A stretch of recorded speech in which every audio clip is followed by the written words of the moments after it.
ఈ లోకంలో మనం తరచుగా భద్రత కోసం ధనం మీద లేదా వస్తువుల మీద ఆధారపడుతుంటాం.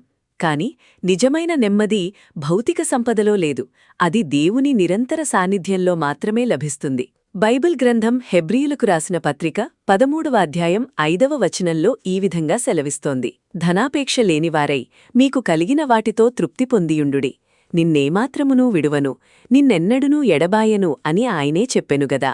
దేవుడు మనకిచ్చిన ఈ అచంచలమైన వాగ్దానం మన జీవితాలకు ఒక గట్టి పునాది వంటిది. లోకంలో ధనం వస్తుంది పోతుంది, కాని దేవుడు మనల్ని ఎన్నడూ ఒంటరిగా వదిలిపెట్టడు. మరిన్ని ఆస్తులు కూడబెట్టాలనే ఆందోళన నుండి బయటపడి ఆయన తోడు మనకుందనే తృప్తిని మనం అలవరుచుకోవాలి. భవిష్యత్తు గురించి భయం వేసినప్పుడు ఆయన ఎన్నటికీ వీడని మన నిత్య స్నేహితుడని గుర్తుంచుకోవాలి. ప్రార్థన: ప్రభువా, కేవలం నీలోనే నేను నిజమైన తృప్తిని పొందేలా నాకు సహాయం చేయుము.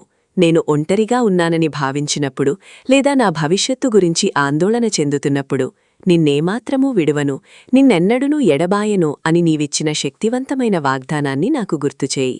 నీ సాన్నిధ్యంలో నాకు సమాధానాన్ని ప్రసాదించు. ఆమేన్.